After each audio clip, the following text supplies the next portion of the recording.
Amaravati outer ring road నిర్మాణంలో కీలక అడుగు పడింది. పల్నాడు జిల్లాలో గ్రామాలు సర్వే నెంబర్లతో కేంద్రం గెజిట్ ప్రచురించింది. 1-2 రోజుల్లో అధికారులు గెజిట్ ను పత్రికల్లో ప్రకటన రూపంలో ఇవ్వనున్నారు. 21 రోజుల్లో ప్రజలెవరైనా అభ్యంతరాలు తెలిపితే వాటిని పరిశీలించనున్నారు.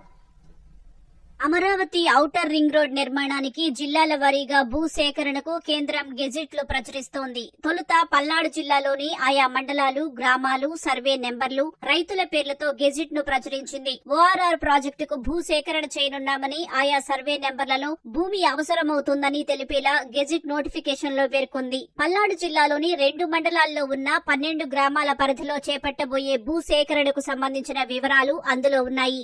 జాతీయ రహదారుల ప్రాధికార సంస్థ అధికారులు 1-2 రోజుల్లో గెజిట్ ను ప్రకటన రూపంలో పత్రికల్లో ఇవ్వనున్నారు. కలెక్టర్, ఆర్డీఓ, తహసీల్దార్ కార్యాలయాల్లోనూ కాపీలను అందుబాటులోకి తేనున్నారు. అభ్యంతరాలు ఉంటే 21 రోజుల్లో భూ సేకరణ అధికారికి తెలియజేస్తే పరిశీలించి నిర్ణయం తీసుకోనున్నారు.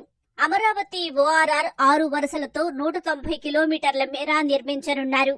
ఓఆర్ఆర్ లో తెనాలి సమీపంలోని నందివెలుగు నుంచి చెన్నై కోల్కతా హైవేలో కాజా వరకు 17.5 కిలోమీటర్ల ఓ లింక్ రోడ్డు, నారాకోడూరు నుంచి గుంటూరు శివారులోని బుడంపాడు వరకు 5.5 కిలోమీటర్ల మరో లింక్ రోడ్డు నిర్మిస్తారు. దీనికోసం ఎన్టీఆర్, ఏలూరు, కృష్ణా, గుంటూరు, పల్నాడు జిల్లాల పరిధిలో 23 మండలాల్లోని 121 గ్రామాల్లో భూ సేకరణ చేయనున్నారు. ప్రస్తుతం పల్నాడు జిల్లా గెజిట్ రాగా ఏలూరు జిల్లాది ఈ వారంలో, మిగిలిన జిల్లాలవి ఈ నెలాఖరులోపు ప్రచురణ కానున్నాయి.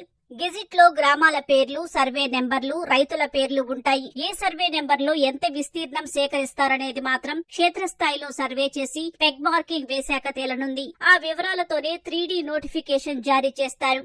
ప్రాజెక్టుకు కేంద్రం నిధులు మంజూరు చేస్తూ ఉత్తర్వులిచ్చిన తర్వాత 3D నోటిఫికేషన్ జారీ చేయనున్నారు.